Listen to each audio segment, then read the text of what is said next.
Thank you. Hello, VFW. Thank you so much. Please, everybody have a seat. Commander Denoyer, thank you for your introduction and your service.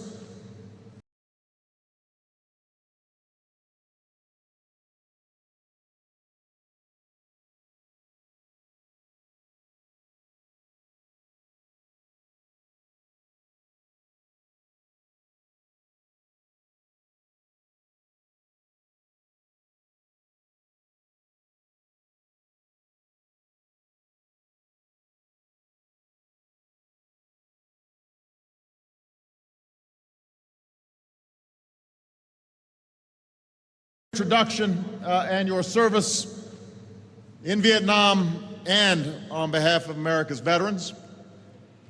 I want to thank your Executive Director, Bob Wallace.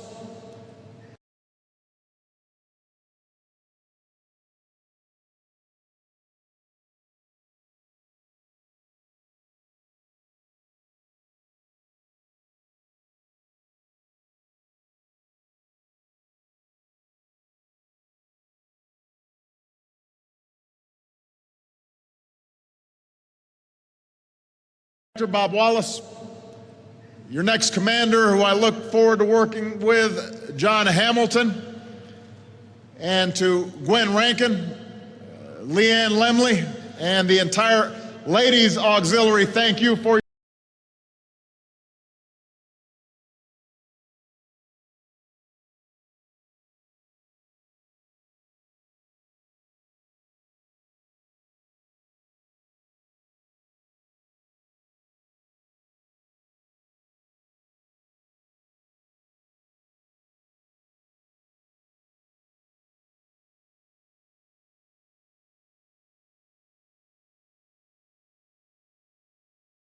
Ladies Auxiliary, thank you for your patriotic service to America.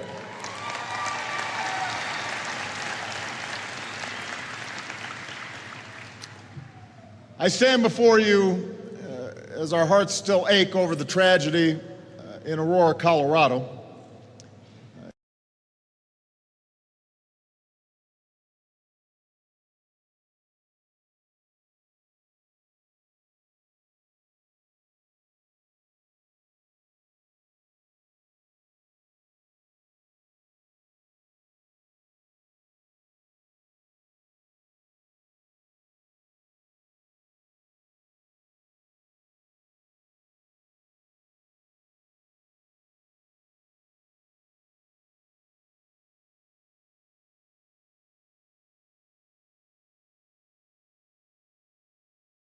In Aurora, Colorado. Yesterday I was in Aurora with families whose loss is hard to imagine, with the wounded who are fighting to recover,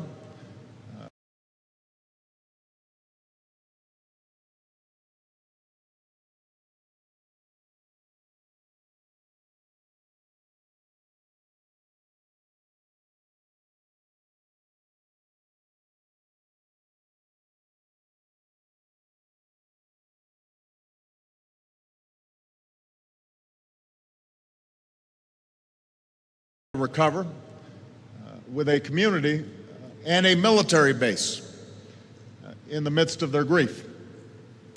And they told me of the loved ones they lost, and here today it's fitting to recall those who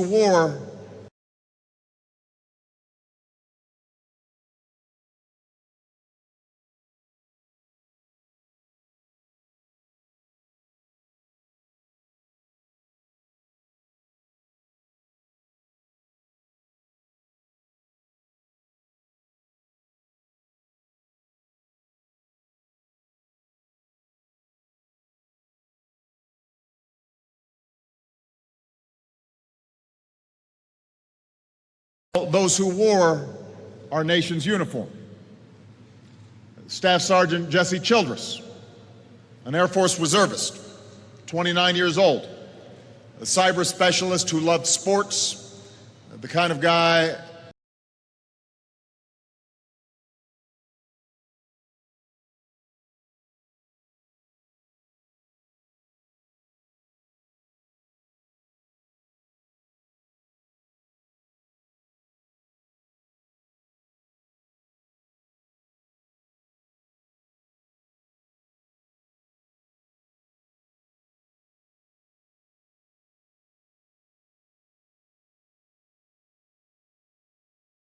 the kind of guy, said a friend, who'd help anybody.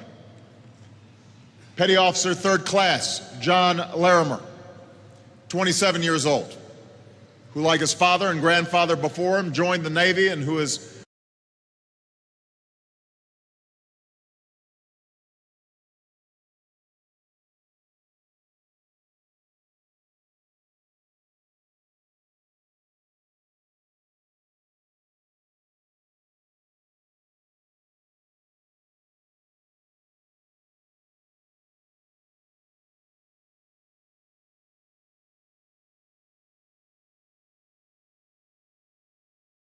before him, joined the Navy, and who is remembered as an outstanding shipmate. Rebecca Wingo, 32 years old, a veteran of the Air Force, fluent in Chinese, who served as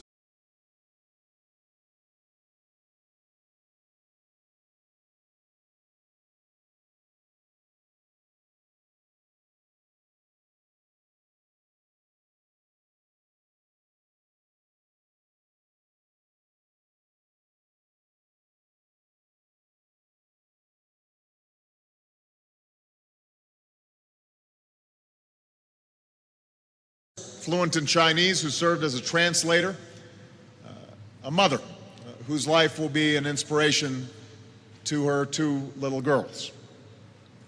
And Jonathan Blum from Reno, just 26 years old, but a veteran of three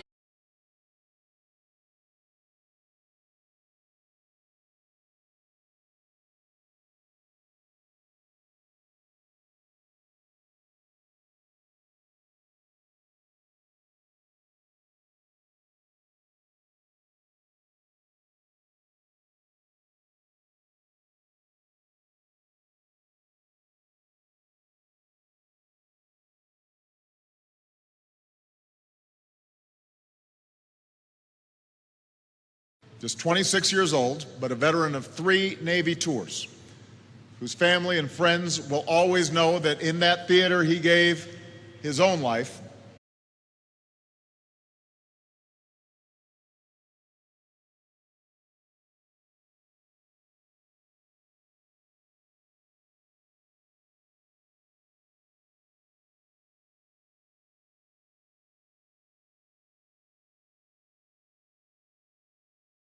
His own life to save another. These young patriots were willing to serve in faraway lands, yet they were taken from us here at home. And yesterday I conveyed to them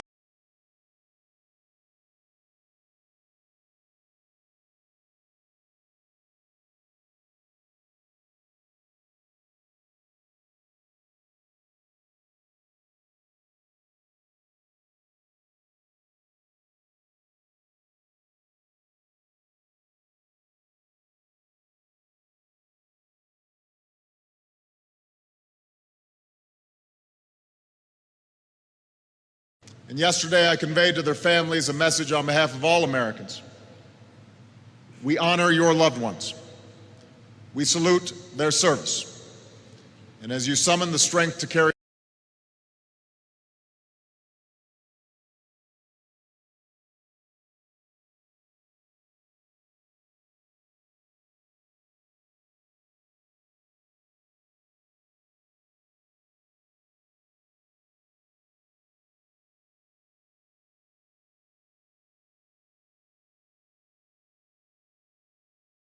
as you summon the strength to carry on and keep bright their legacy, we stand with you as one united American family.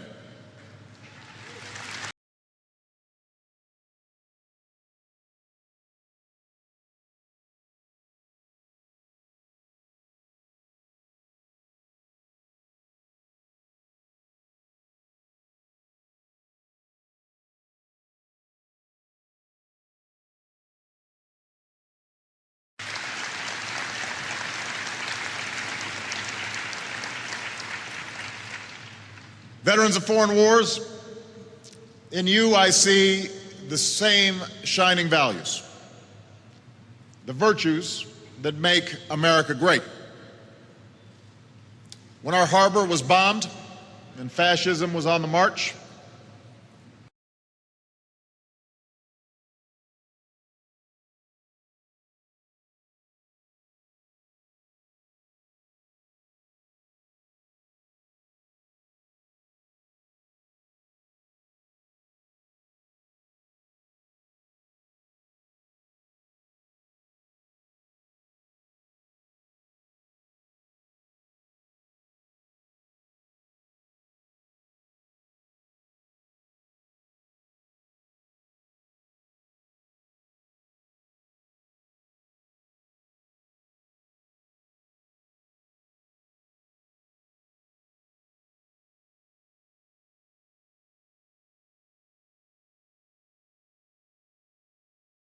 and fascism was on the march, when the fighting raged in Korea and Vietnam, when our country was attacked on that clear September morning, when our forces were sent to Iraq.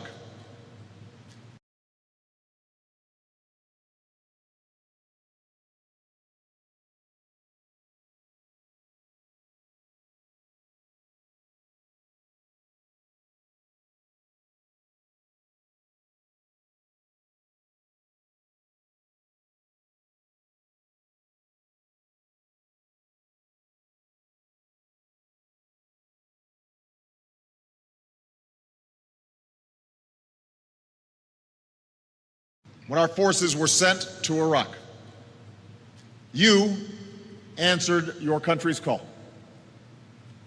Because you know what Americans must always remember.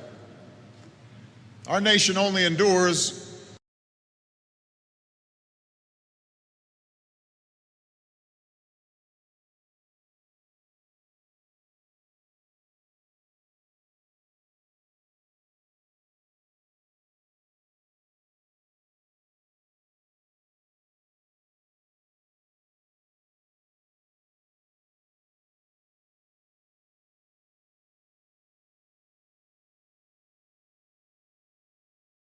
Our nation only endures because there are patriots who protect it. In the crucible of battle, you are tested in ways the rest of us will never know.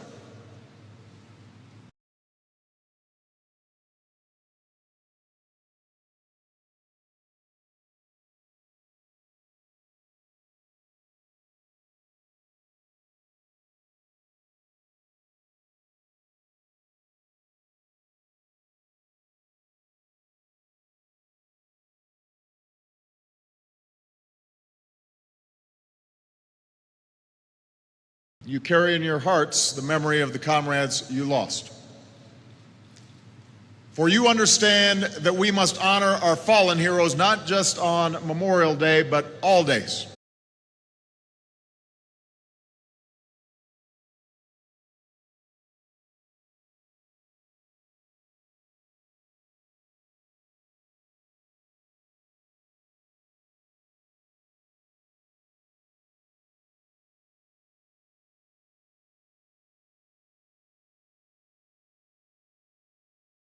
Day, but all days.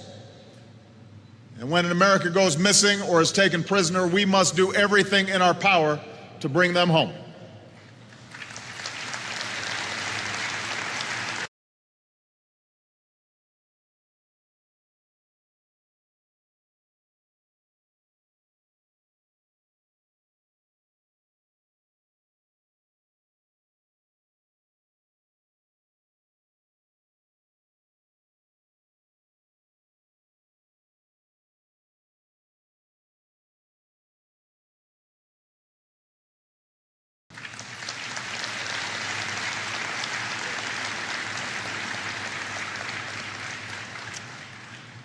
Even after you took off the uniform, you never stopped serving.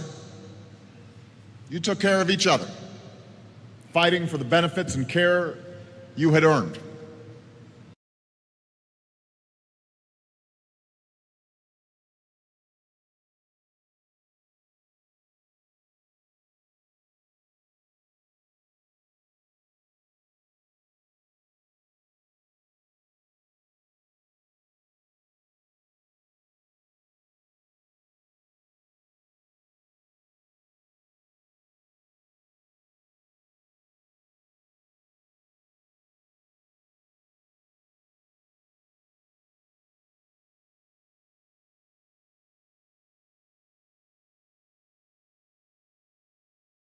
You had earned.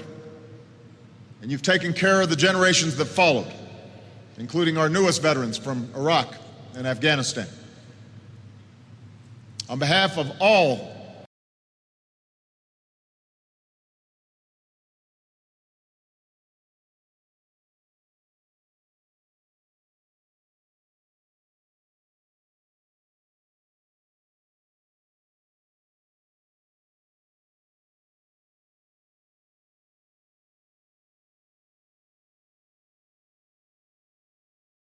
On behalf of all our men and women in uniform, and on behalf of the American people, I want to thank you, VFW. Thank you for your outstanding work.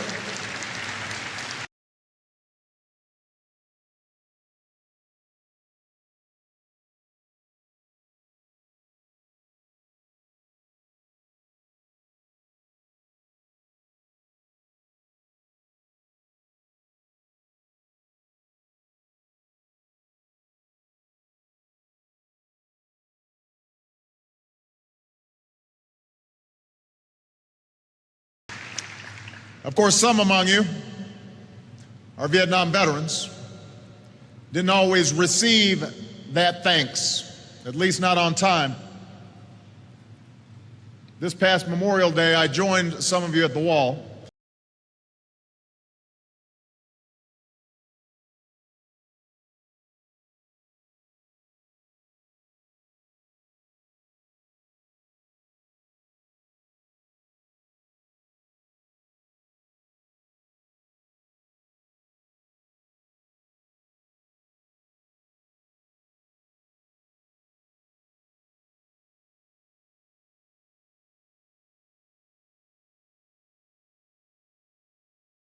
Some of you at the wall to begin the 50th anniversary of the Vietnam War.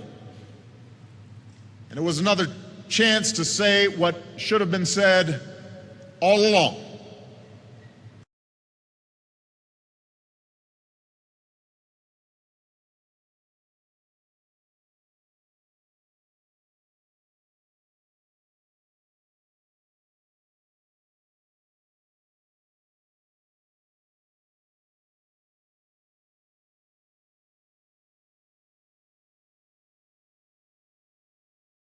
All along. You did your duty, and you made us proud. And as this 50th anniversary continues, I'd ask all our Vietnam vets to stand or raise your hand as we say thank you.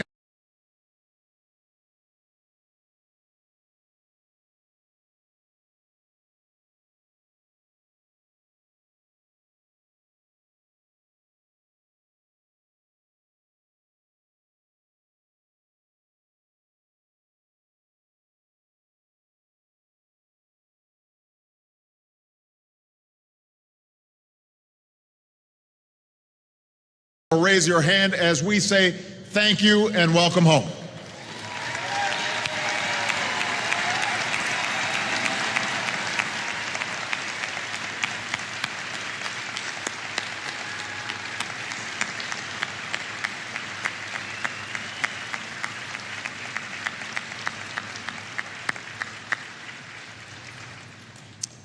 You know, every generation among you served to keep us strong and free. And it falls to us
And it falls to us, those that follow, to preserve what you won.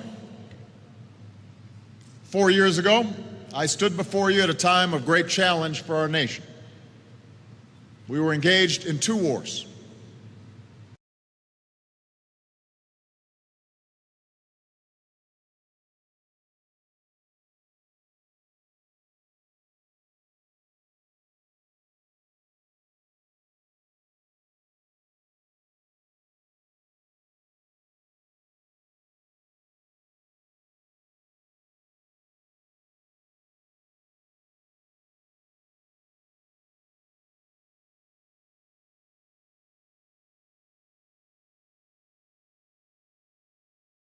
We were engaged in 2 wars. Al-Qaeda was entrenched in their safe havens in Pakistan. Many of our alliances were frayed. Our standing in the world had suffered. We were in the worst recession of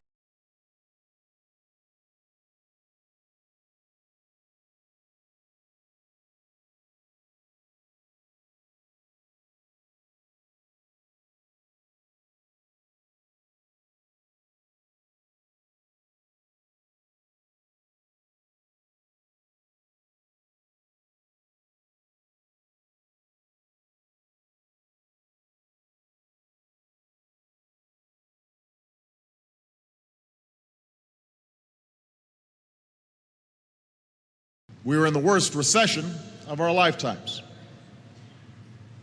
Around the world, some questioned whether the United States still had the capacity to lead.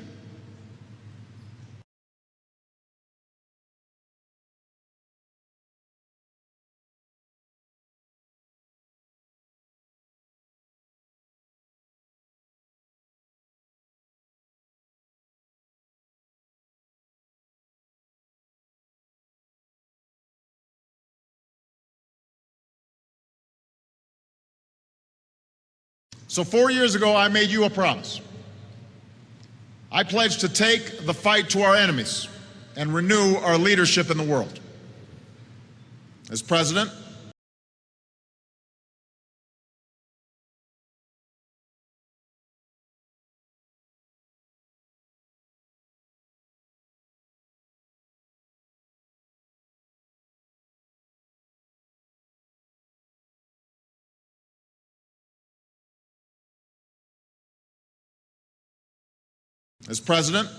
that's what I've done. And as you reflect,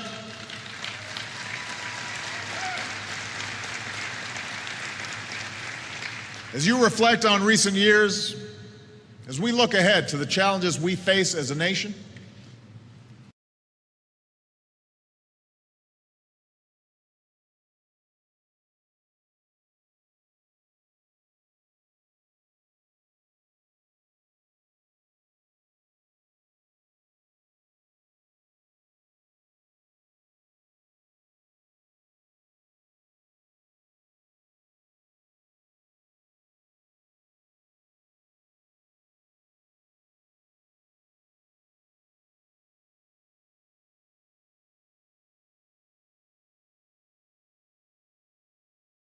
we face as a nation and the leadership that's required, you don't just have my words. You have my deeds. You have my track record. You have the promises I've made.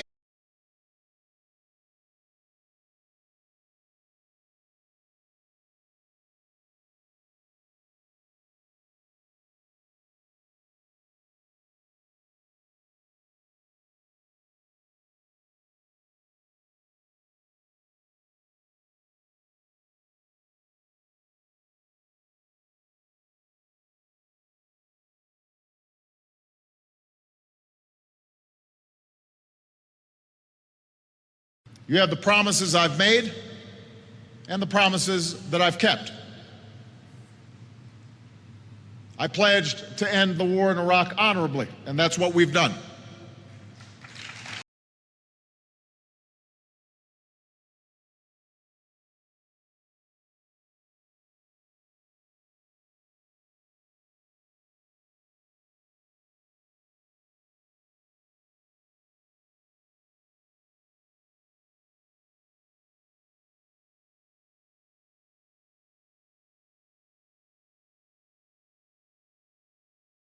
After I took office, we removed nearly 150,000 U.S. troops from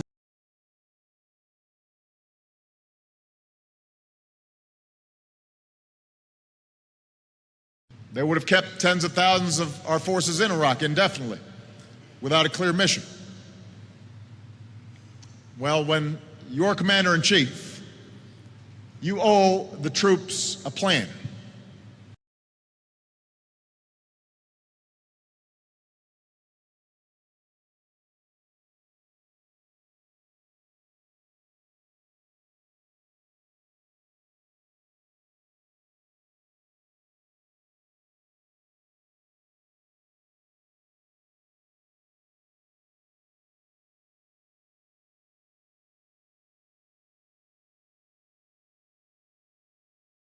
You owe the troops a plan. You owe the country a plan. And that includes recognizing not just when to begin wars, but also how to end them. So we brought our troops home.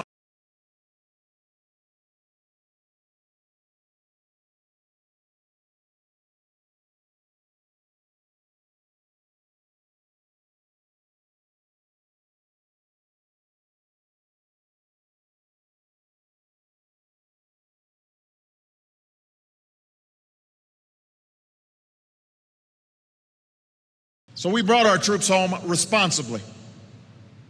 They left with their heads held high, knowing they gave Iraqis a chance to forge their own future. And today there are no Americans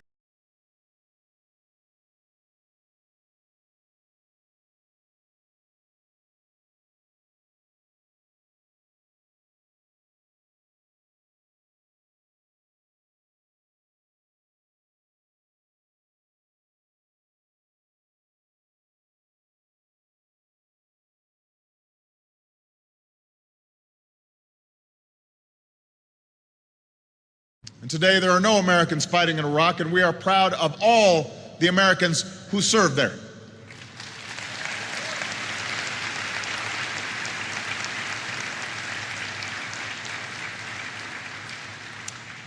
I pledged to make it a priority to take out the terrorists who had attacked us.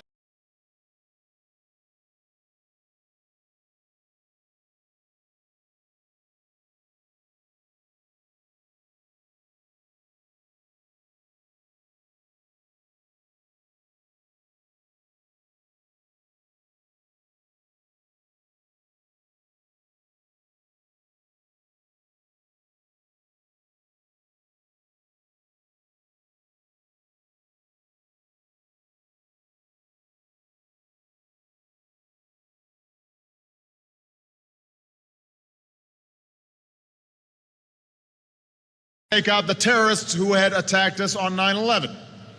And as a candidate,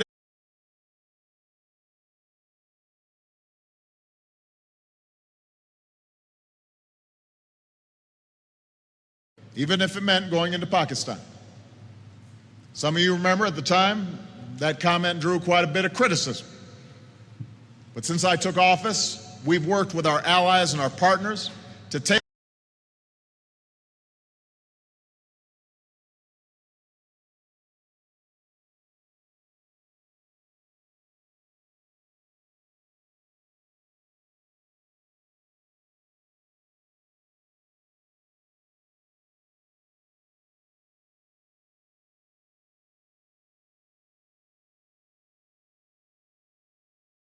with our allies and our partners to take out more top al-Qaeda leaders than any time since 9/11. And thanks to the courage and the skill of our forces, Osama bin Laden will never threaten.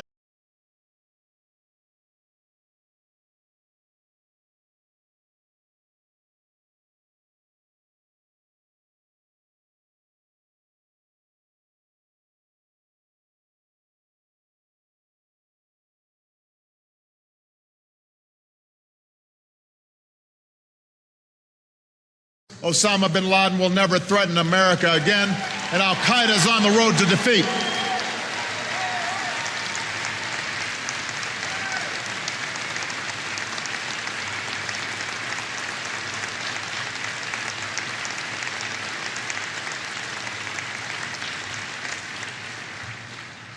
I pledge to finish the job in Afghanistan.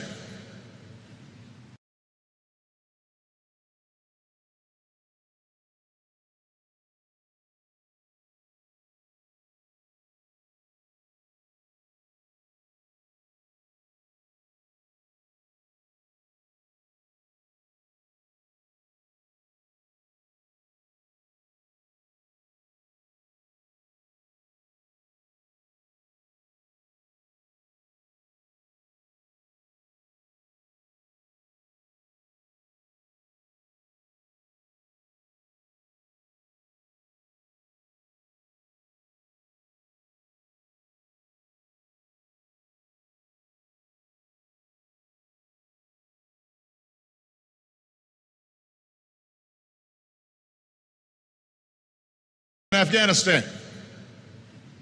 After years of drift, we had to break the momentum of the Taliban and build up the capacity and the capability of Afghans. And so,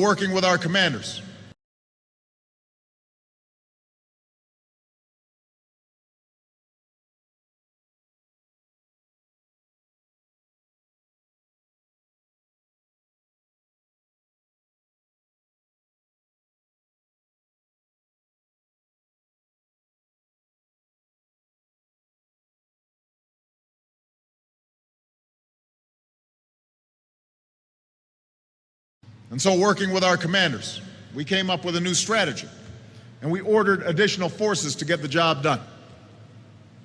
This is still a tough fight, but thanks to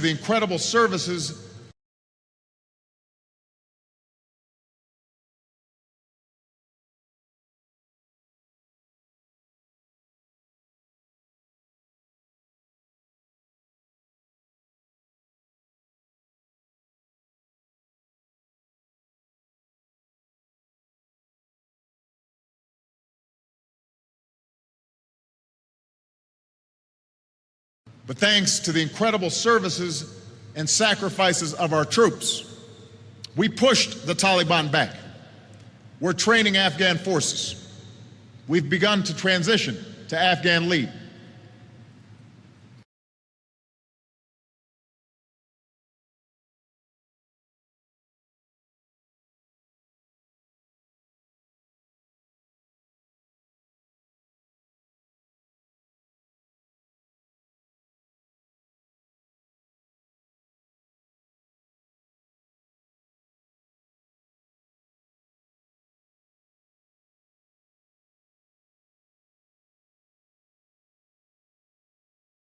We've begun to transition to Afghan lead. Again, there are those who argued against a timeline for ending this war or against talking about it publicly. But you know what? That's not a plan.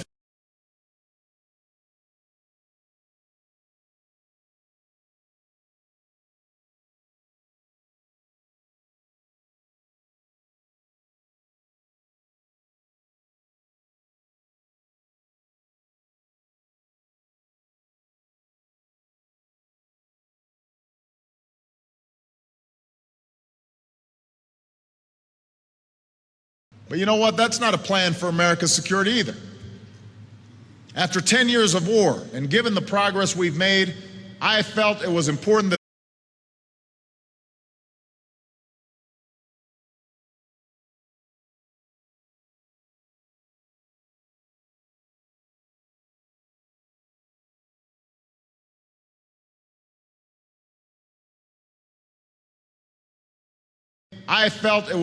that the American people and our men and women in uniform know our plan to end this war responsibly.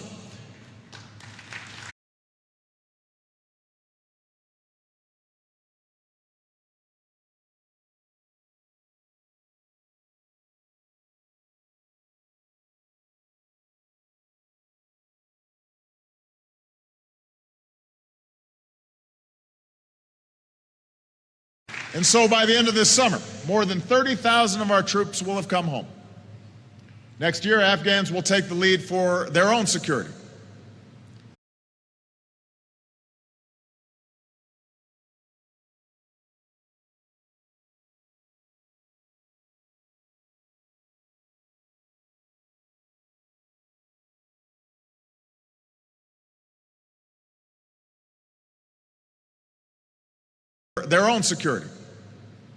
In 2014, the transition will be complete. And even as our troops come home, we'll have a strong partnership with the Afghan people, and we will stay vigilant.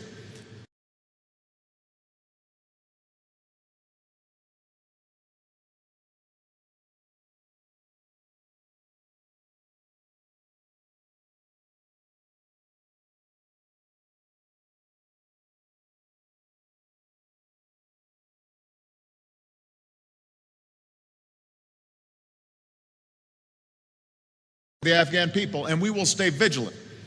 So Afghanistan is never again a source for attacks against America.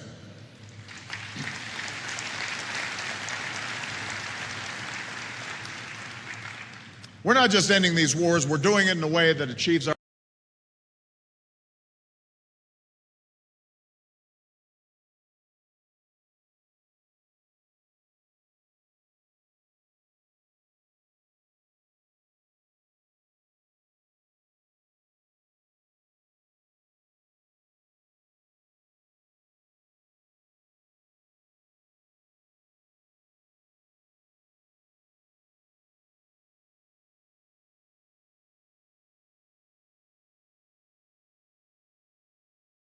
We're doing it in a way that achieves our objectives.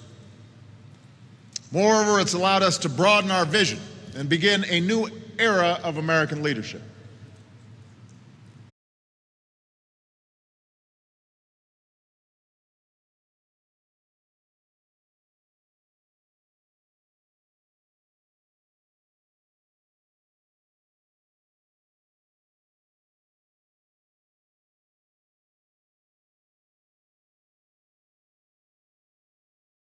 Leadership. We're leading from Europe to the Asia Pacific with alliances that have never been stronger. We're leading the fight against nuclear dangers.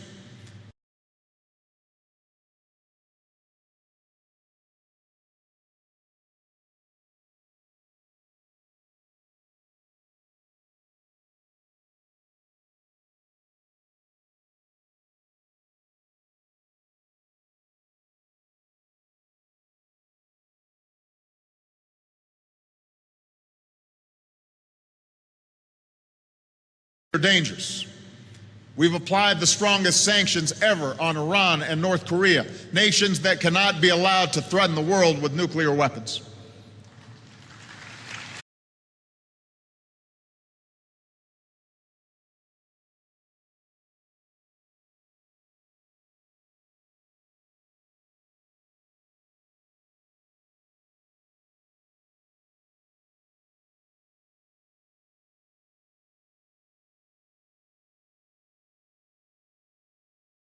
The world with nuclear weapons.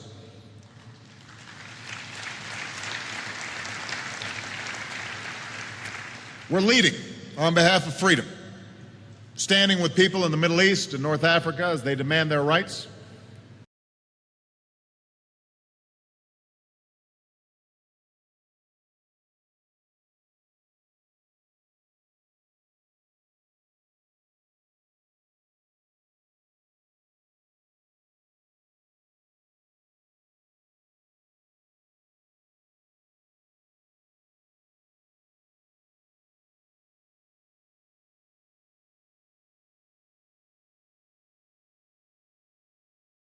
Rights, protecting the Libyan people as they rid the world of Muammar Gaddafi.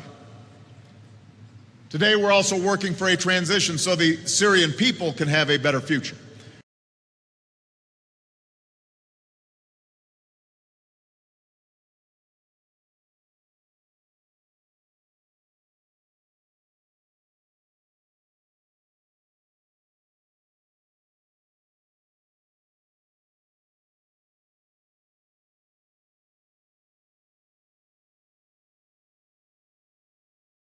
Have a better future, free of the Assad regime.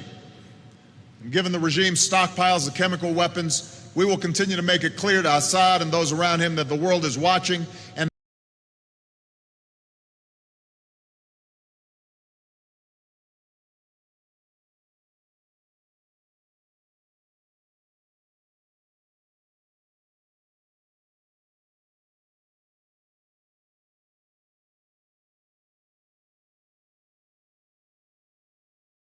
around him that the world is watching and that they will be held accountable by the international community and the United States should they make the tragic mistake of using those weapons.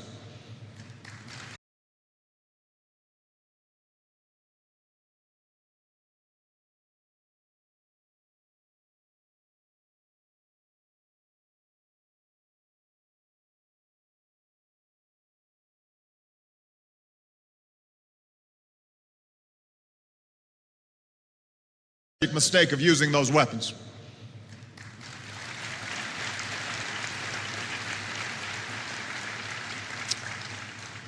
And we will continue to work with our friends and our allies and the Syrian opposition on behalf of the day when the Syrian people have a government.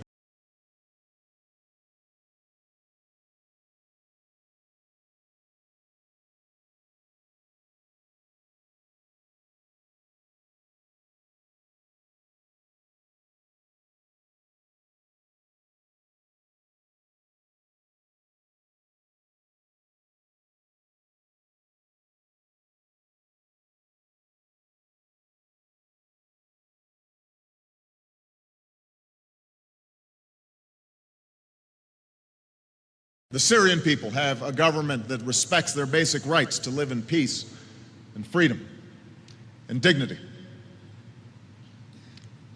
Because we're leading around the world, people have a new attitude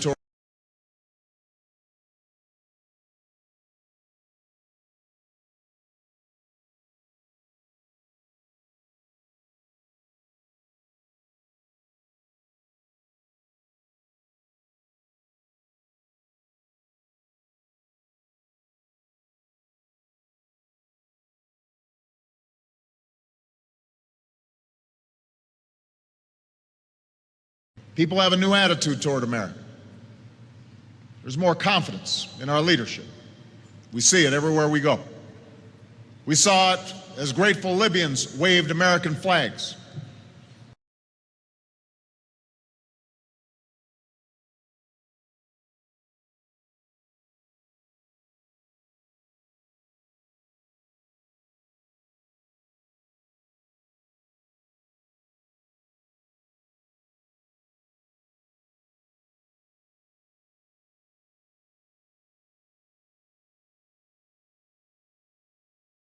Waved American flags. We see it across the globe when people are asked, which country do you admire the most? One nation comes out on top, the United States of America.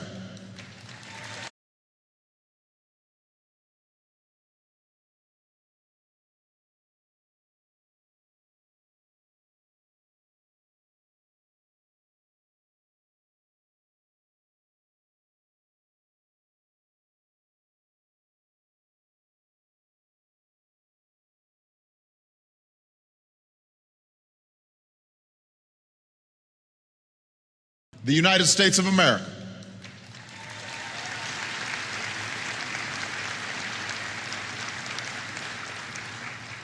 So this is the progress that we've made, thanks to the extraordinary service of our men and women in uniform. We're winding down a decade of war.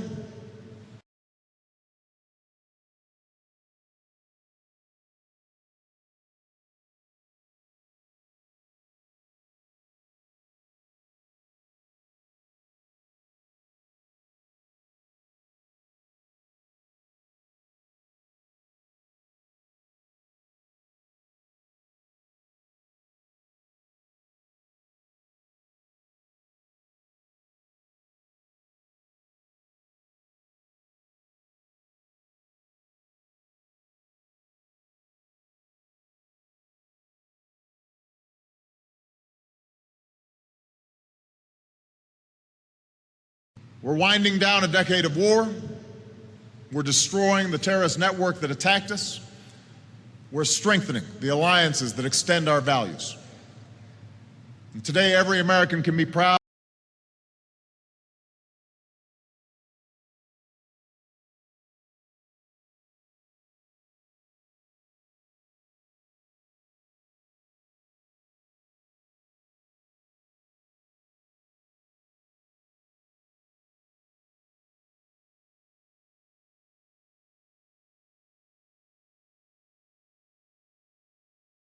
Today, every American can be proud that the United States is safer and stronger and more respected in the world. And all this allows us to fulfill another promise that I made to you.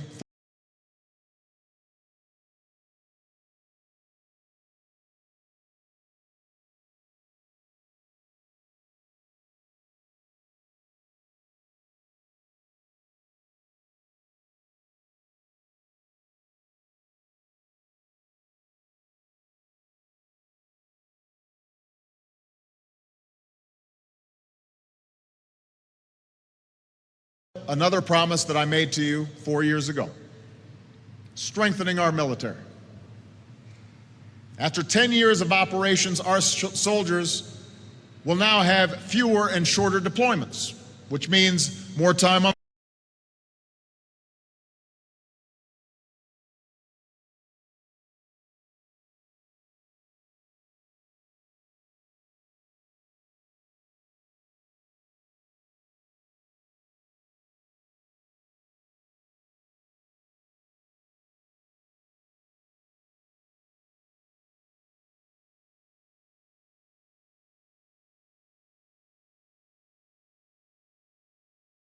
shorter deployments, which means more time on the home front to keep their families strong, more time to heal from the wounds of war, more time to improve readiness,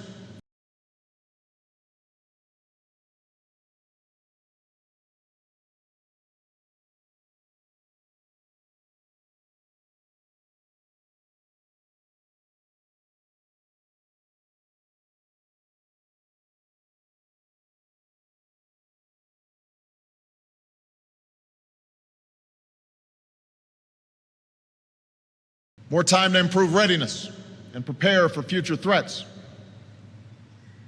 As president, I've continued to make historic investments to keep our armed forces strong.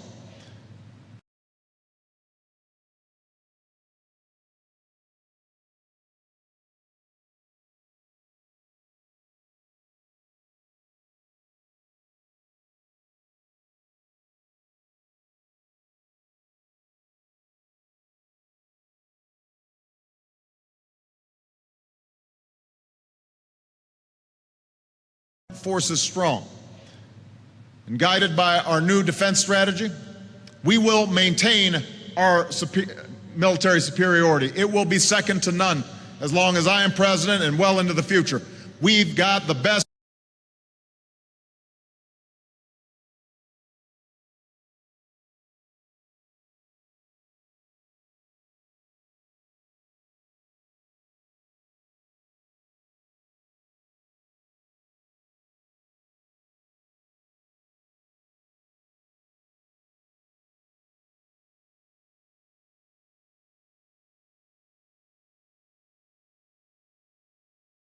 And well into the future.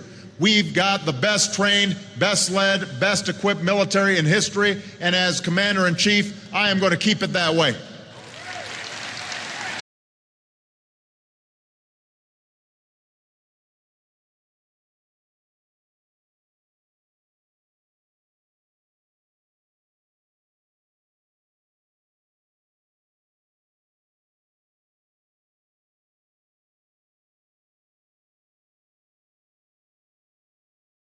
And by the way, given all the rhetoric lately, it is political season. Let's also set the record straight on the budget. Those big across-the-board cuts, including defense, that Congress said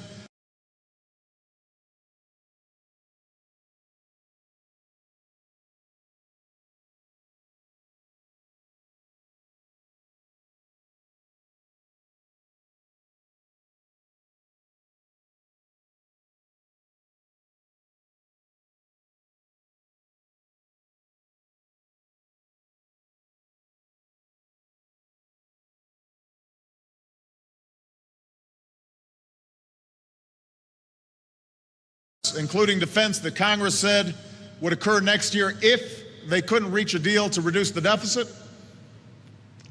Let's understand, first of all, there's no reason that should happen.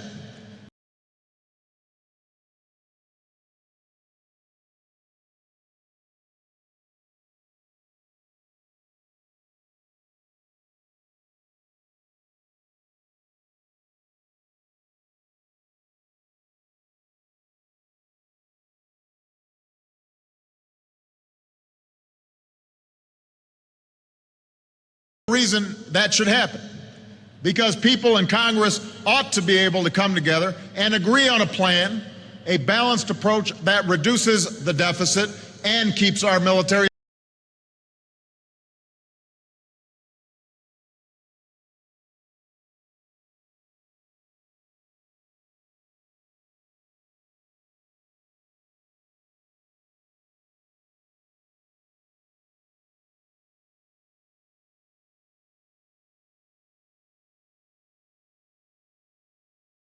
the deficit and keeps our military strong. It should be done. And there are a number of Republicans in Congress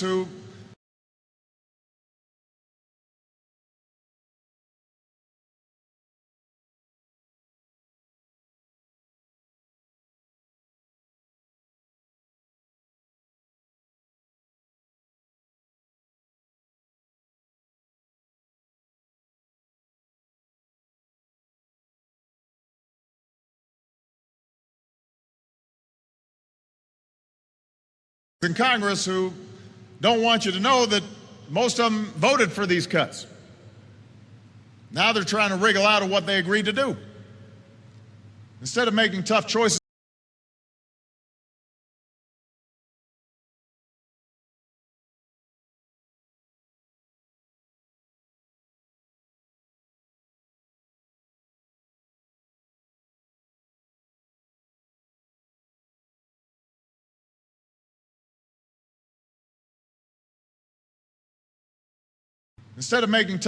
to reduce the deficit, they'd rather protect tax cuts for some of the wealthiest Americans, even if it risks big cuts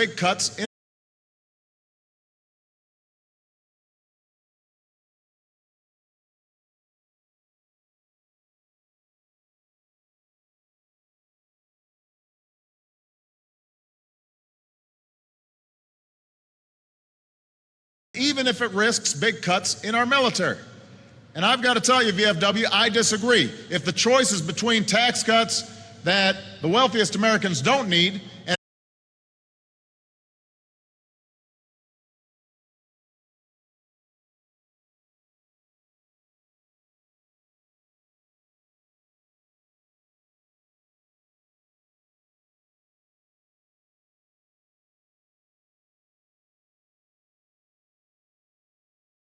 wealthiest Americans don't need and funding our troops that they definitely need to keep our country strong, I will stand with our troops every single time.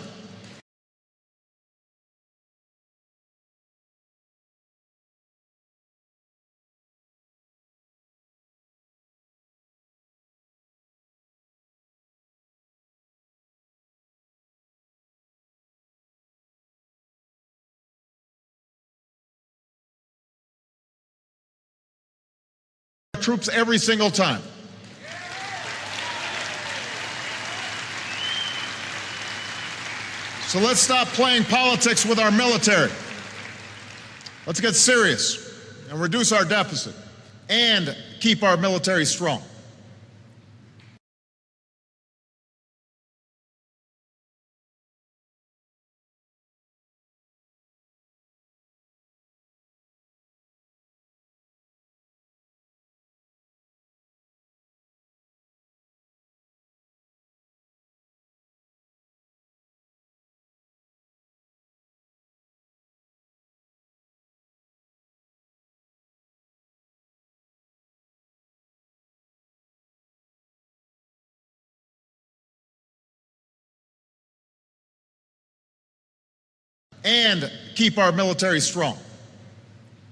Let's take some of the money that we're saving because we're not fighting in Iraq and because we're winding down in Afghanistan.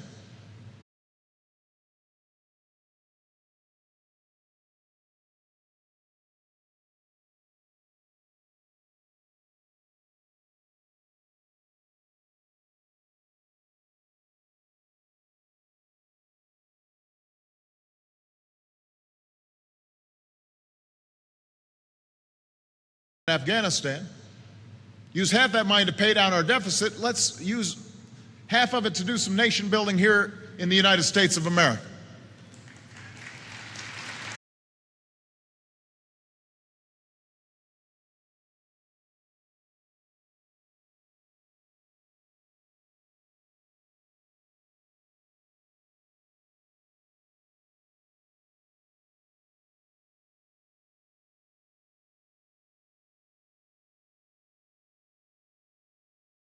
Let's keep taking care of our extraordinary military families.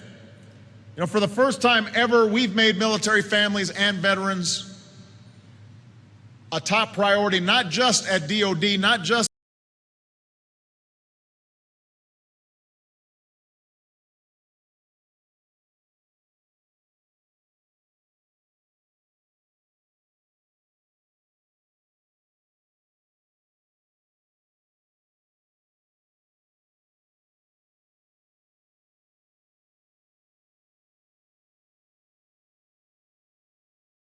a top priority, not just at DOD, not just at the VA, but across the government. As Richard mentioned, this has been a mission for my wife, Michelle, and for Vice President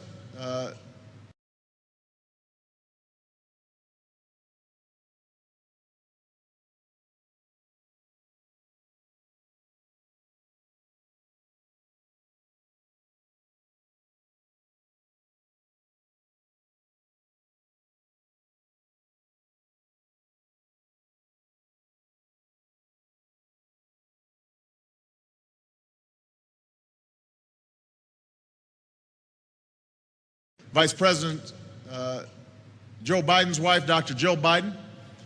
Today, more people across America in every segment of society are joining forces to give our military families the respect and the support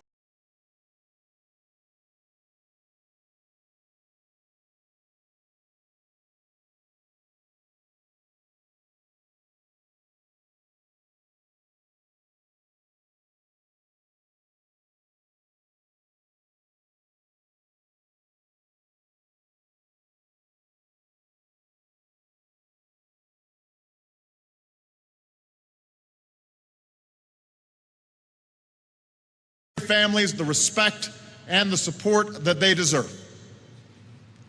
And there's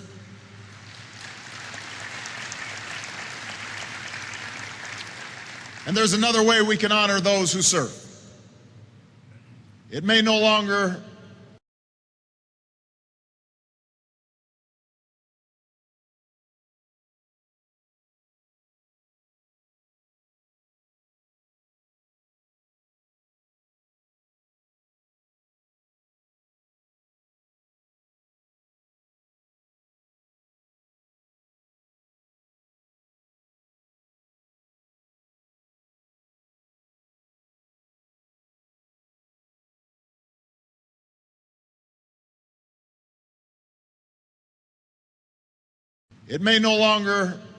be a crime for con artists to pass themselves off as heroes, but one thing is certain, it is contemptible. So this week, we will launch a new website, a living memorial, so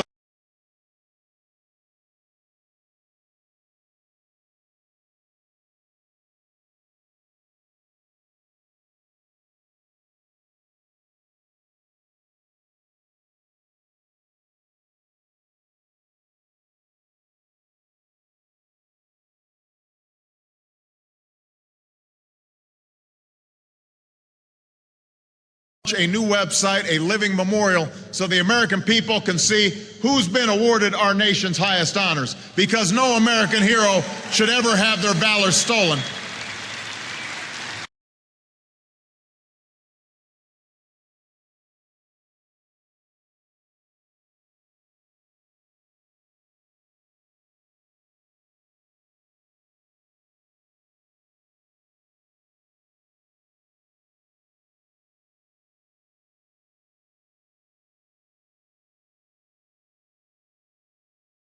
Have their valor stolen.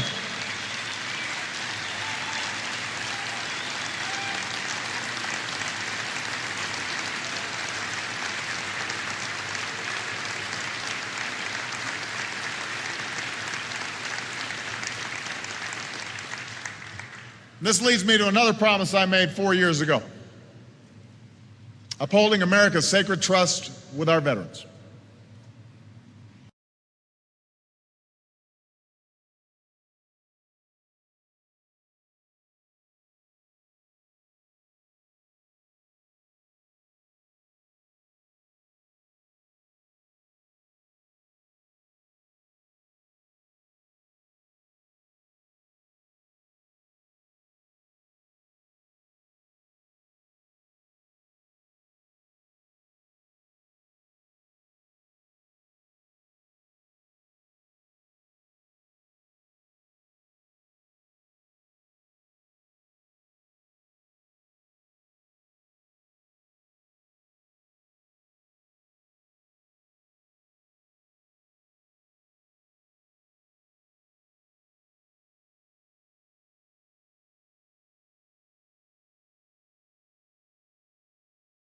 with our veterans.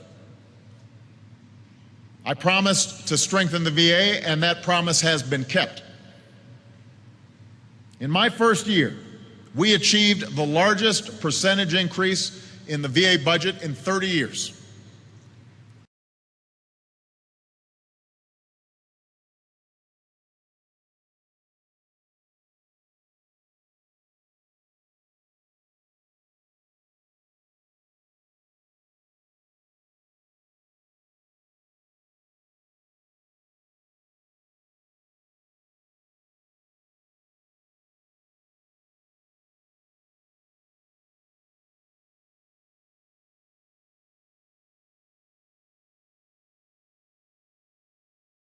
Increase in the VA budget in 30 years. And we're going to keep making historic investments in our veterans. When Richard came to the Oval Office, we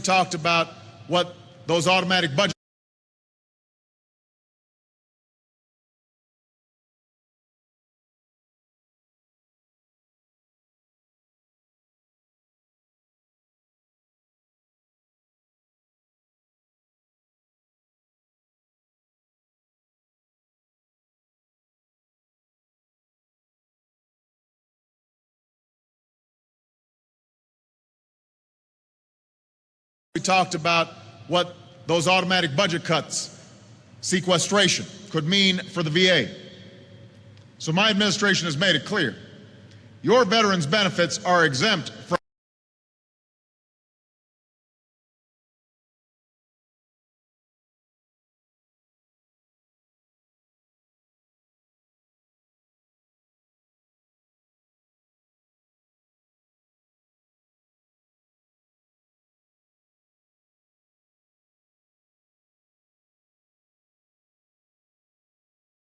Your veterans' benefits are exempt from sequestration. They are exempt.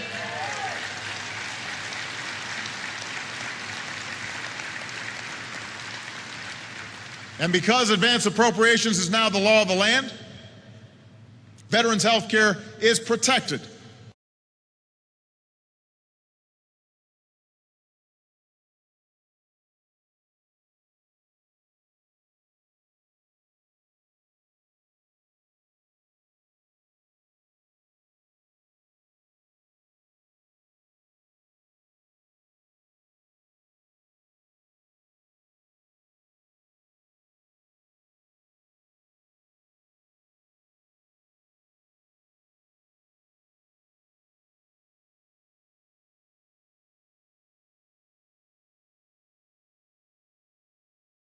Veterans' health care is protected from the budget battles in Washington.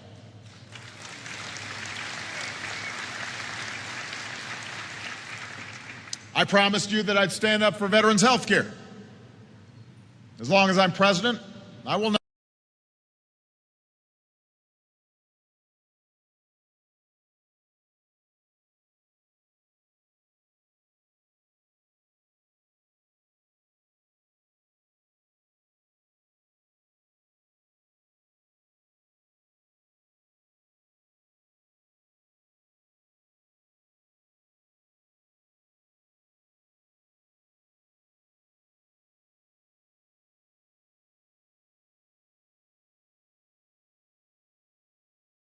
As long as I'm president, I will not allow VA health care to be turned into a voucher system, subject to the whims of the insurance market.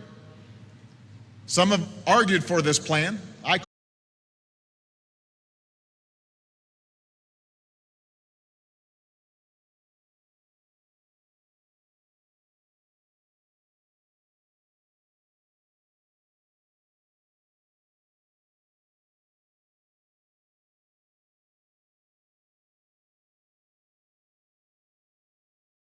Some have argued for this plan. I could not disagree more.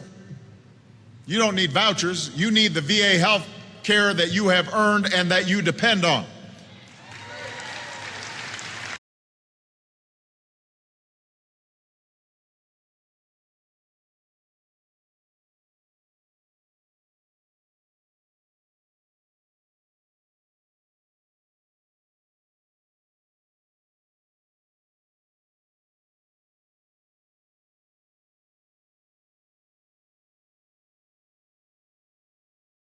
and that you depend on.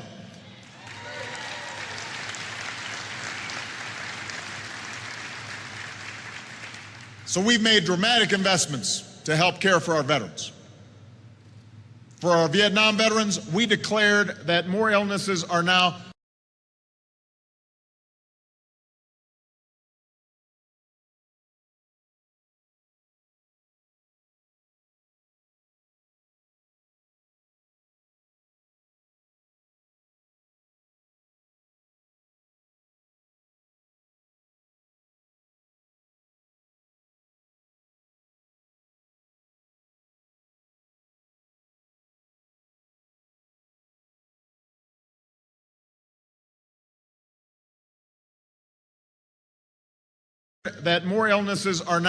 presumed connected to your exposure to Agent Orange.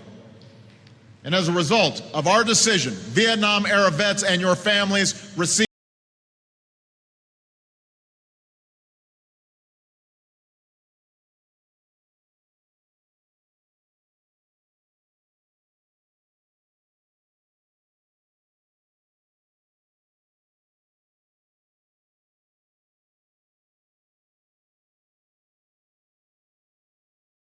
Vietnam-era vets and your families received nearly $4 billion in disability pay. You needed it, you fought for it, we heard you, and we got it done.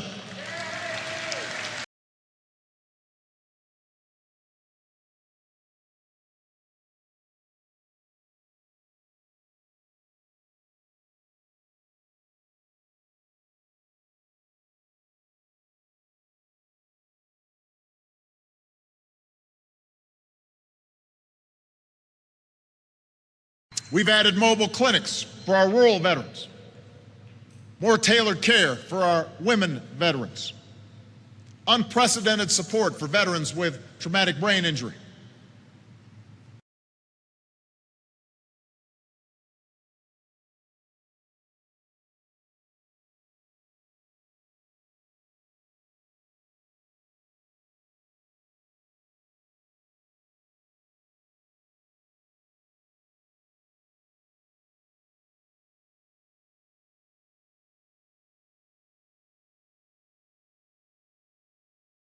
Traumatic brain injury.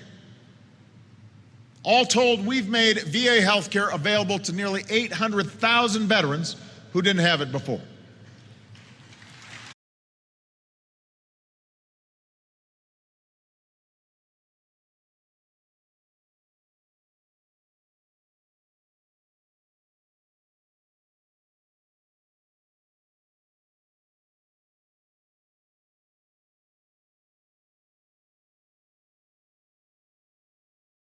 And we're now supporting caregivers and families with the skills and the stipends to help care for the veterans that they love.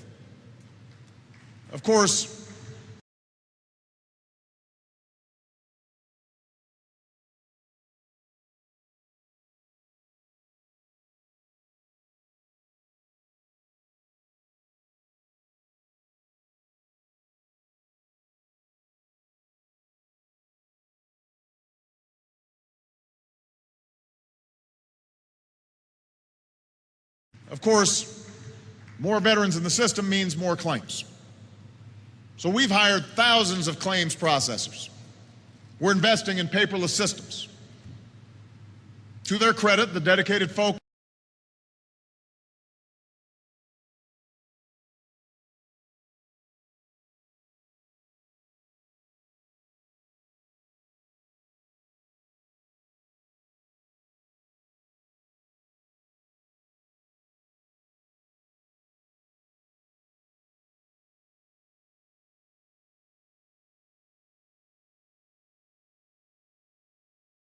To their credit, the dedicated folks at the VA are now completing 1 million claims a year. But there's been a tidal wave of new claims.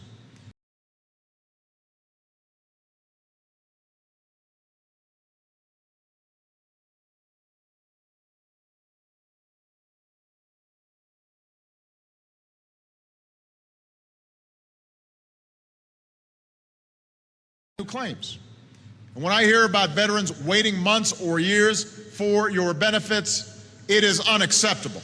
and we are doing something about it.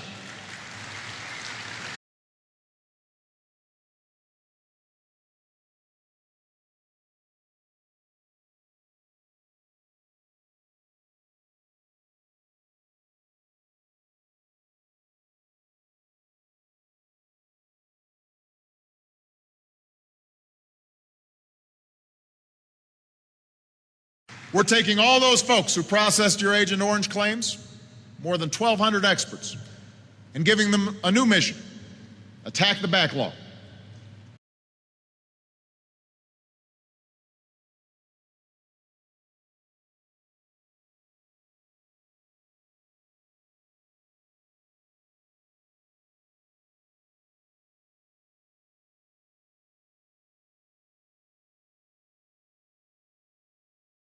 Attack the backlog.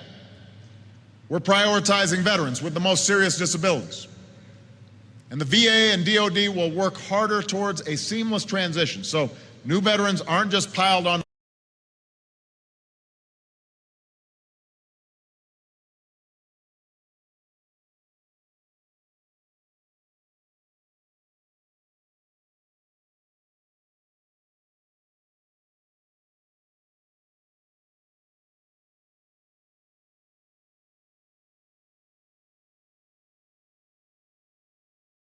New veterans aren't just piled onto the backlog.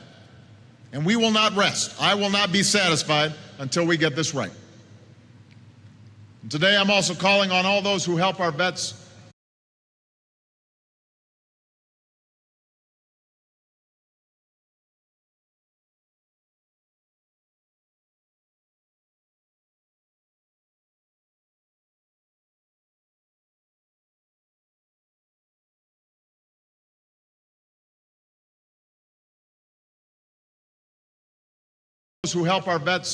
complete their claims. State VAs, physicians, and veterans groups like the VFW to join us. You know how this can work better, so let's get it done together.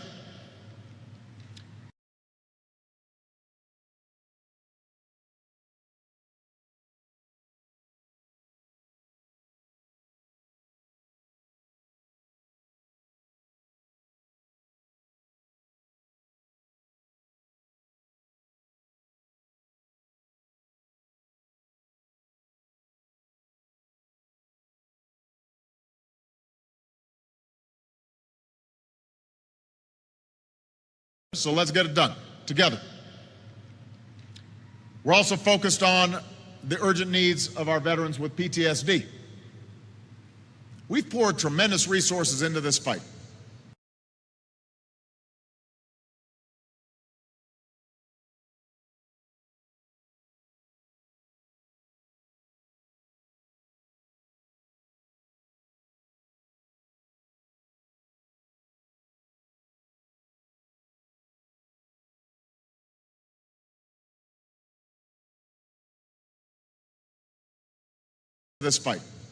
Thousands of more counselors and more clinicians, more care and more treatment.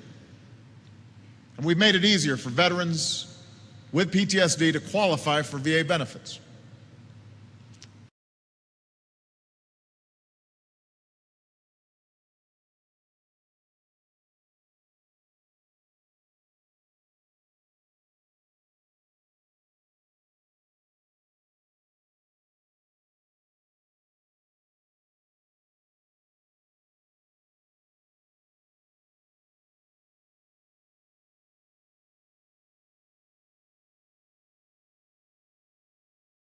With PTSD to qualify for VA benefits.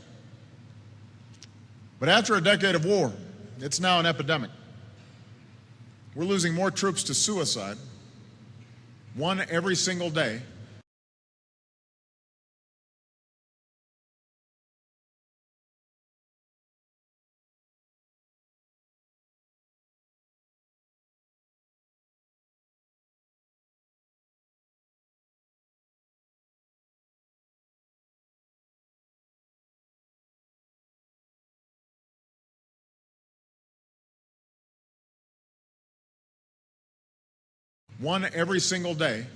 than we are in combat.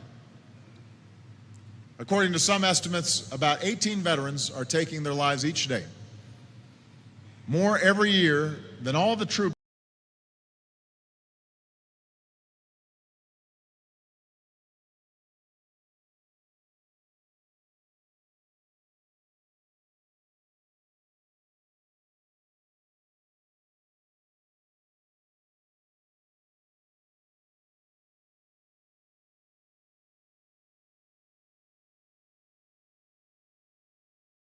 More every year than all the troops killed in Iraq and Afghanistan combined.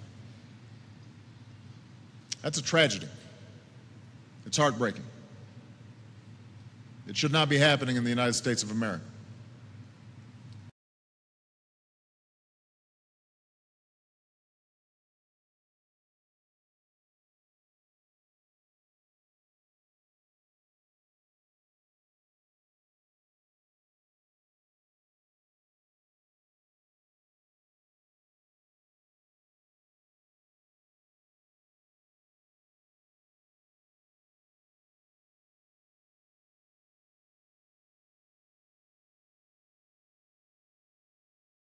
States of America. So when I hear about service members and veterans who had the courage to seek help but didn't get it, who died waiting, that's an outrage. And I've told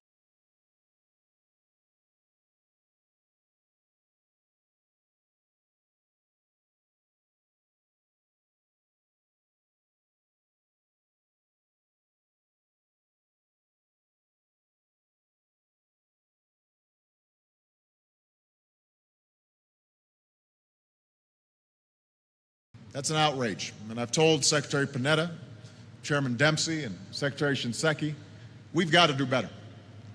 This has to be all hands on deck. So our message to everyone who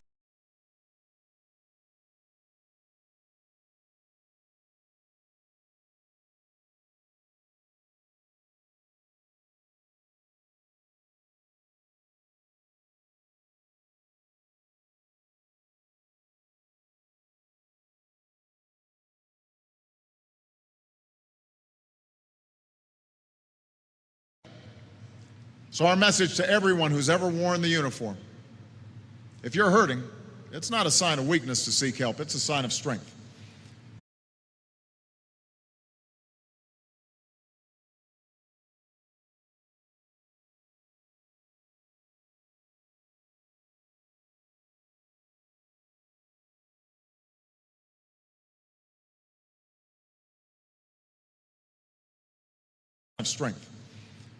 And when you do, we'll be there and do more to help, including more counselors and clinicians to help you heal.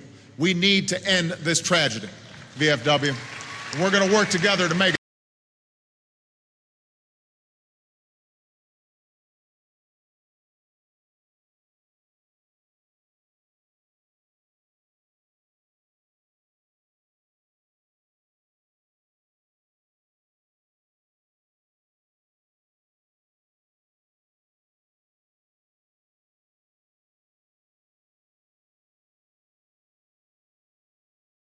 We're going to work together to make it happen.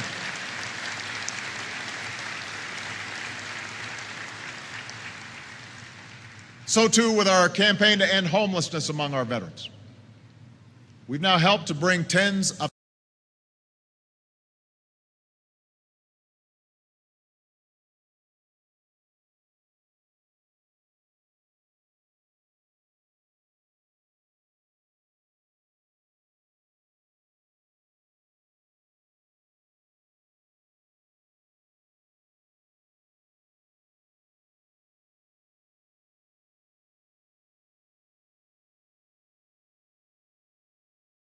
We've now helped to bring tens of thousands of veterans off the streets and into permanent housing.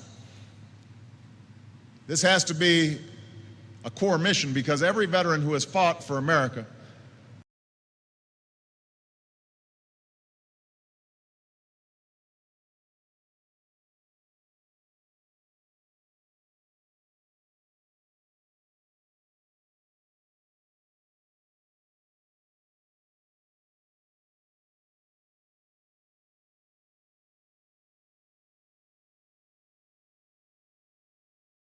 who has fought for America ought to have a home in America.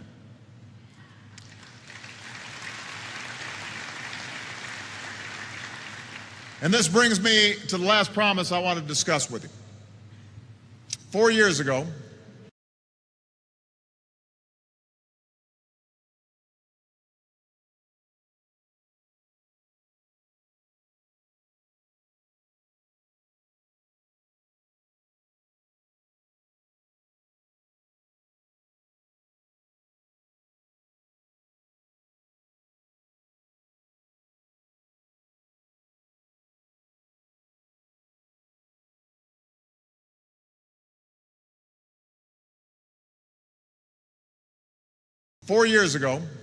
I said that I'd do everything I could to help our veterans realize the American dream, to enlist you in building a stronger America.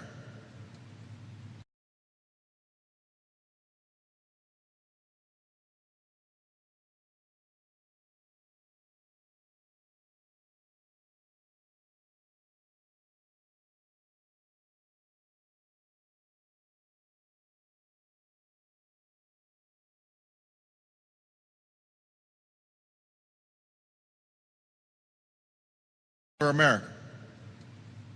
After all, our veterans have the skills that America needs. So today, our economy is growing and creating jobs, but it's still too hard for too many folks to find work.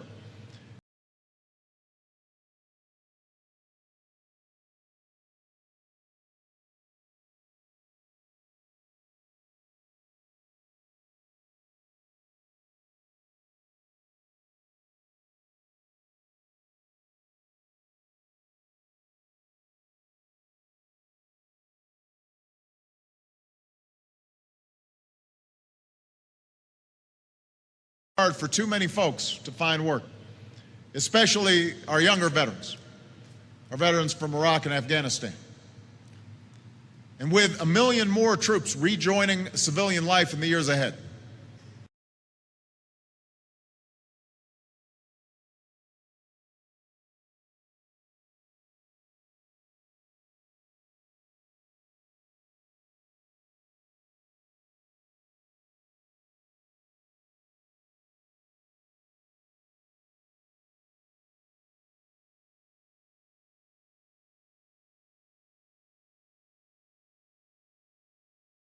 civilian life in the years ahead, and looking for work. We've got to step up our game at every stage of their careers. So today I'm announcing a major overhaul of our transition assistance program.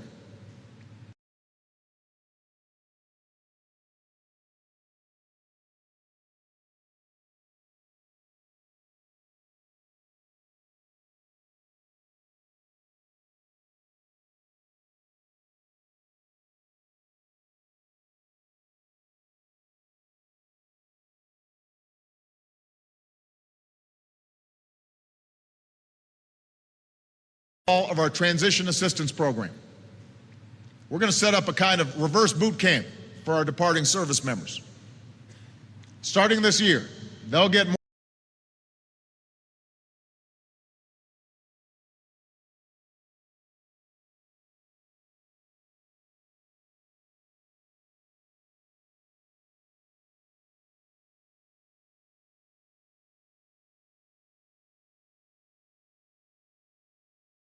Starting this year, they'll get more personalized assistance as they plan their careers.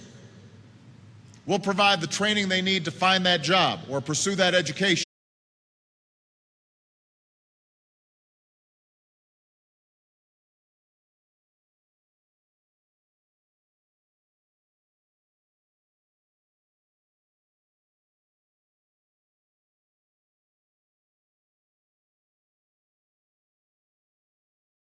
To find that job or pursue that education or start that business.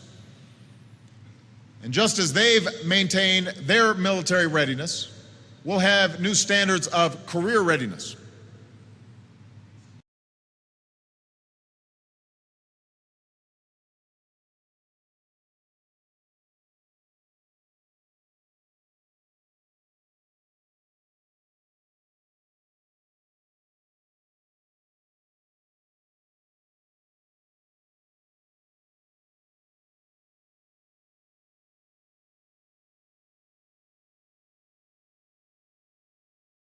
readiness. In addition, by making the post-9/11 GI Bill a priority, we've helped more than 800,000 veterans and their families pursue their education.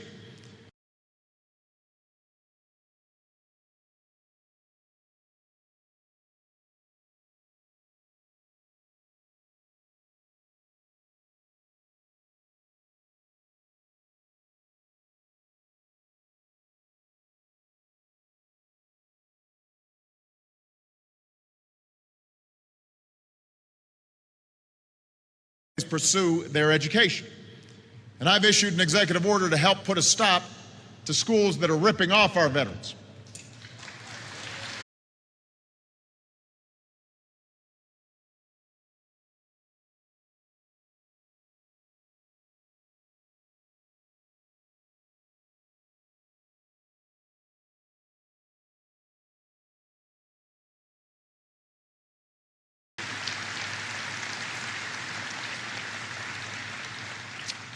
I've directed the federal government to step up on jobs. Since I took office, we've hired more than 200,000 veterans into the federal government. We made it a priority.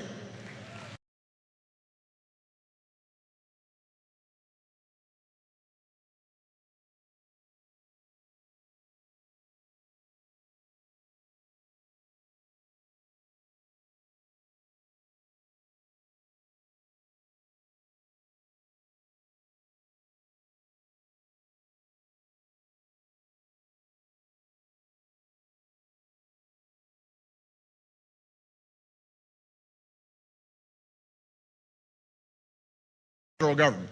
We made it a priority. And we're keeping track. Every agency, every department. What are you doing for our veterans? I've challenged community health centers.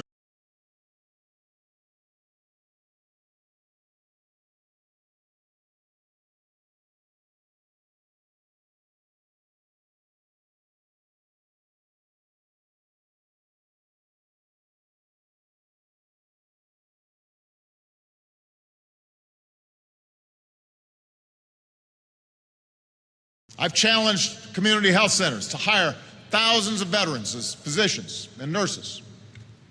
And as we help local communities hire new police officers and firefighters,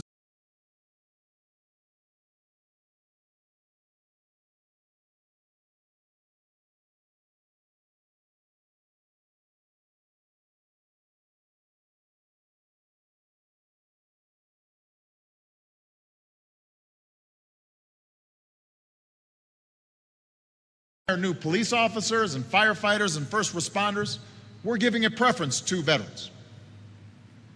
We're also fighting to get more vets hired in the private sector.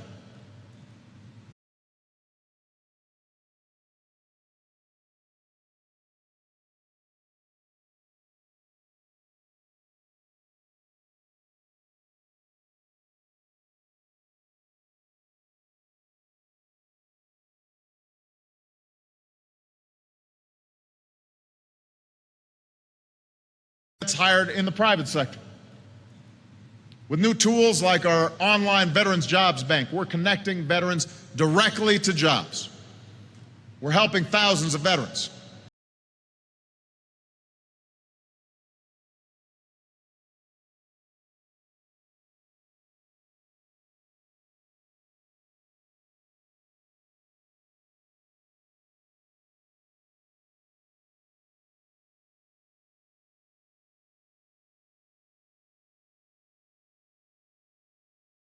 Of veterans get certified for good-paying jobs in manufacturing.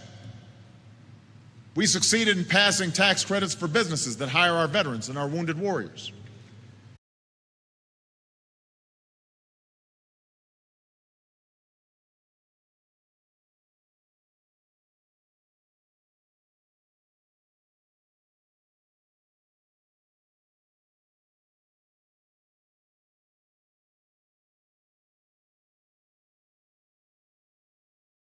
And our wounded warriors.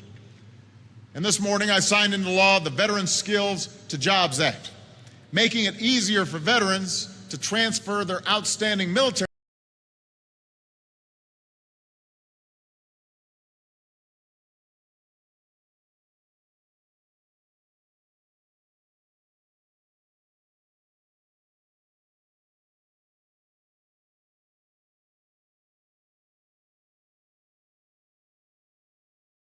transfer their outstanding military skills into the licenses and credentials they need to get civilian jobs. If you are a young man that is in charge of a platoon or millions of dollars of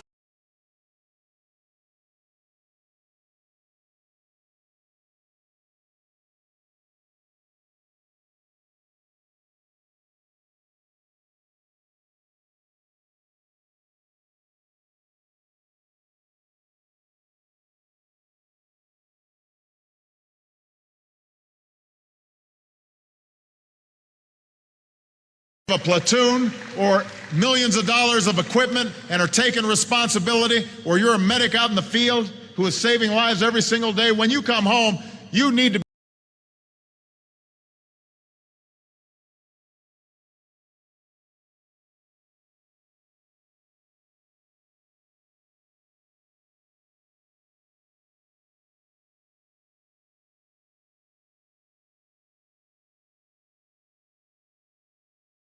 when you come home, you need to be credentialed and certified quickly so you can get on the job. People should understand how skilled you are. And there shouldn't be bureaucrats or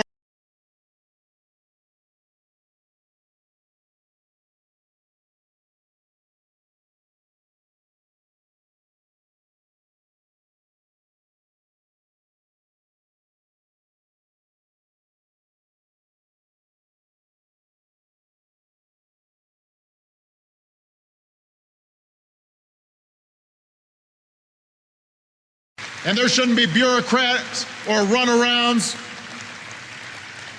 We got to put those folks to work. Last summer, I also challenged the private sector to hire or train 100,000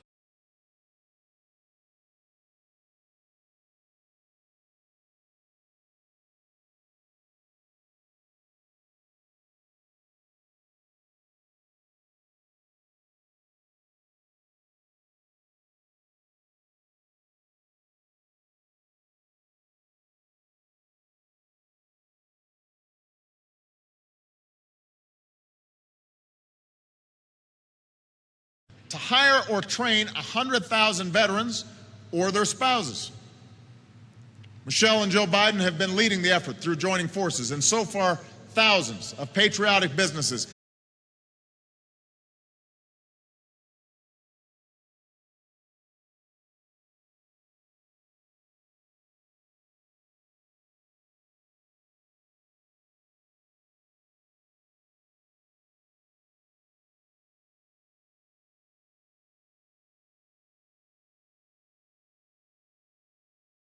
So far, thousands of patriotic businesses have hired or trained more than 90,000 veterans and spouses.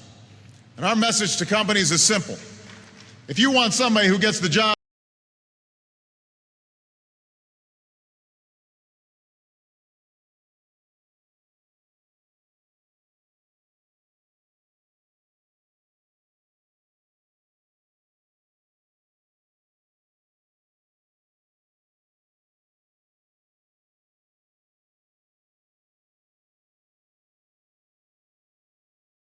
If you want somebody who gets the job done, then hire a vet. Hire a vet. Hire a vet, and they will make you proud, just like they've made America proud.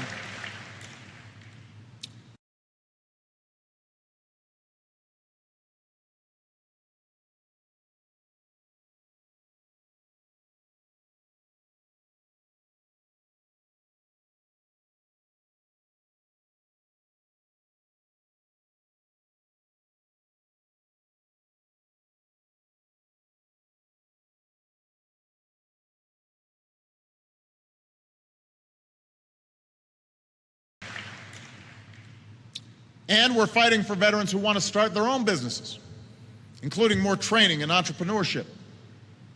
It's one of the reasons we've cut taxes.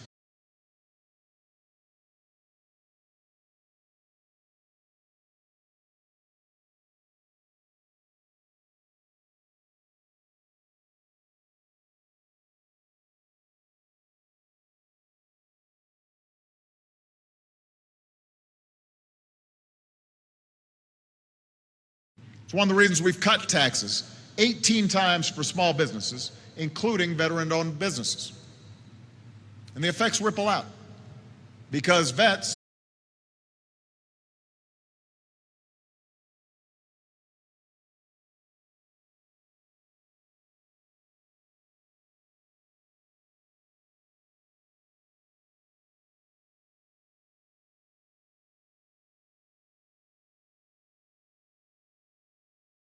because vets are more likely to hire vets. So today we can point to progress. More veterans are finding jobs. The unemployment rate for veterans has come down.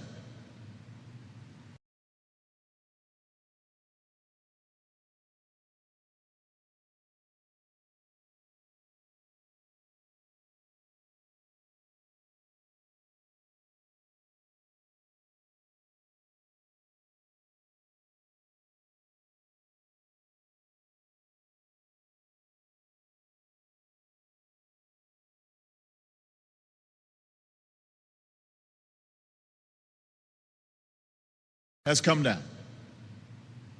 Yes, it's still too high, but it's coming down, and now we've got to sustain that momentum. It's one of the reasons I've proposed to Congress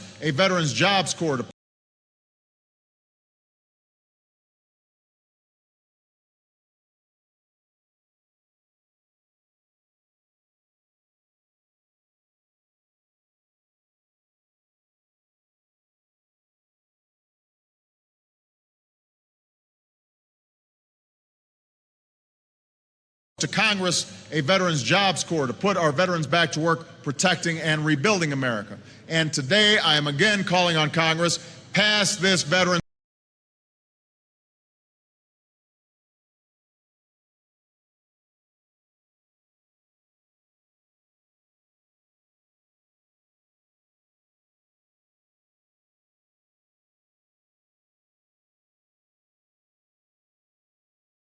calling on Congress, pass this Veterans Jobs Corps and extend the tax credits for businesses that hire veterans so we can give these American heroes the jobs and opportunities that they deserve.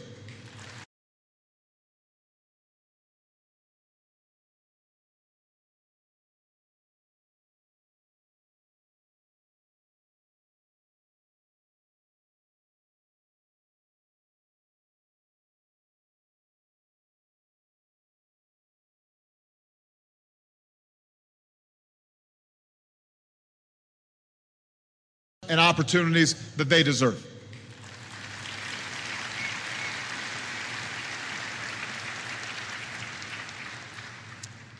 So VFW, these are the promises that I made. These are the promises that I've kept.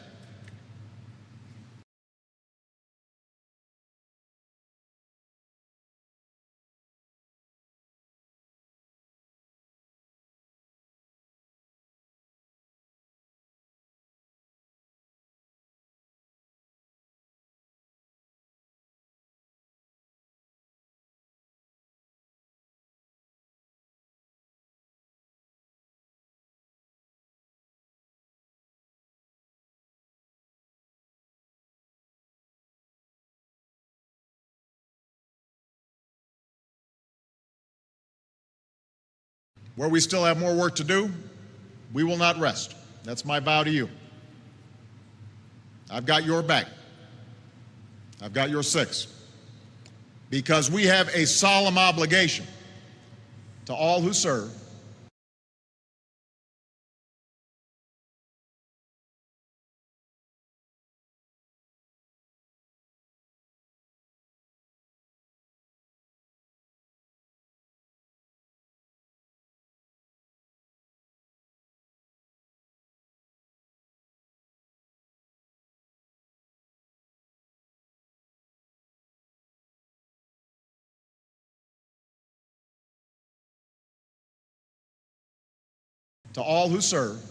not just for the years you're in uniform, but for all the decades that follow. And because even though today's wars are ending,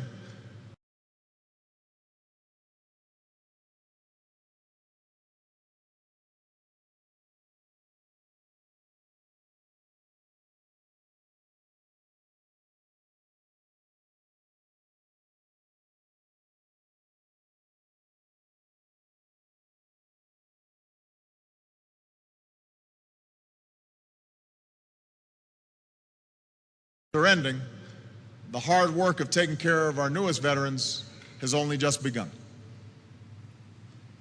Just as you protected America, we're going to pass our country to the next generation.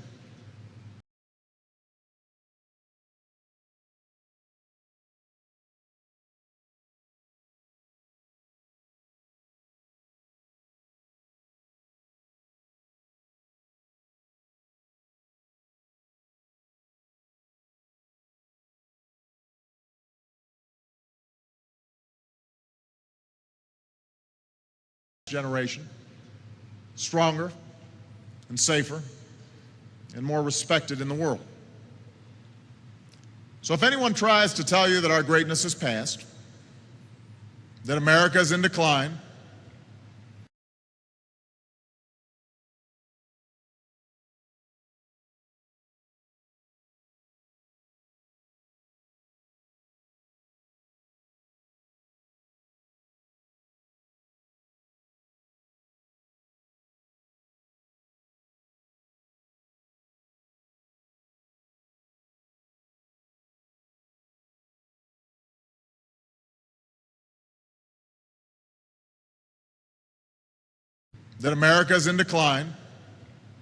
you tell them this.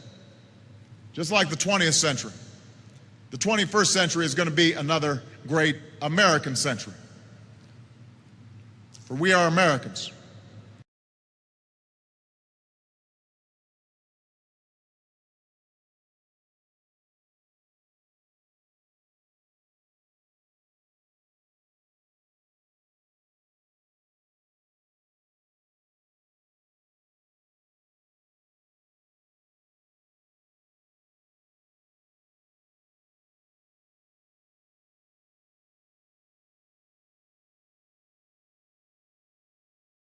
For we are Americans, blessed with the greatest form of government ever devised by man,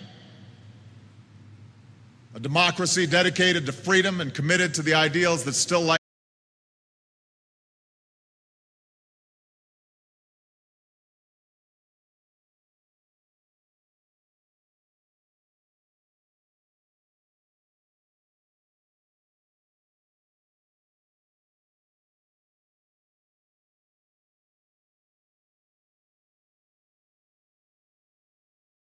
and committed to the ideals that still light the world. We will never apologize for our way of life. We will never waver in its defense.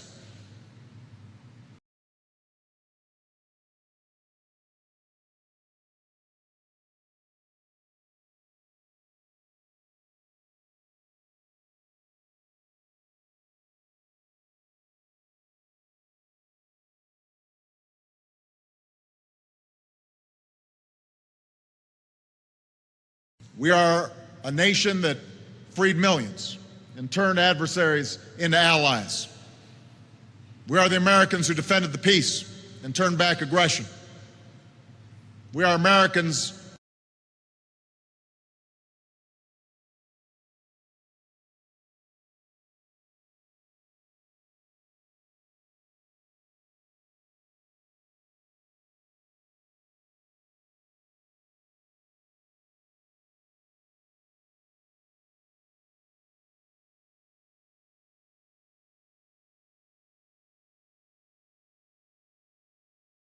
are Americans who welcome our global responsibilities and our global leadership. The United States has been and will remain the one indispensable nation in world affairs.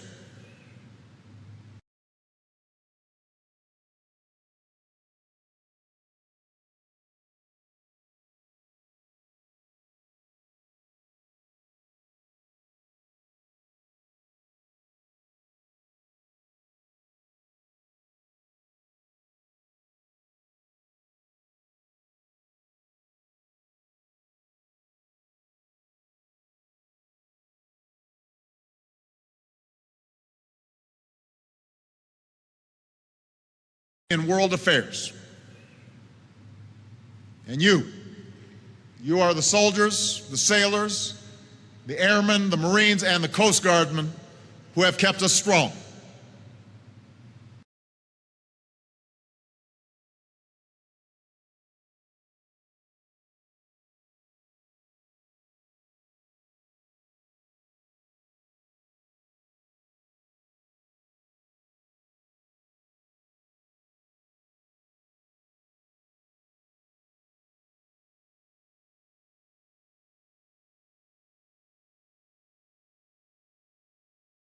We will honor your legacy, and we will ensure that the military you served and the America that we love remains the greatest force for freedom that the world has ever known.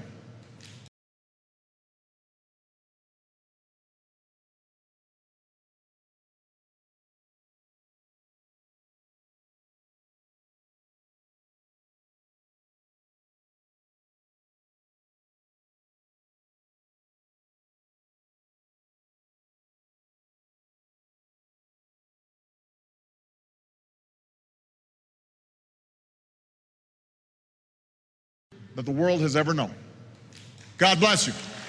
God bless all of our veterans, and God bless the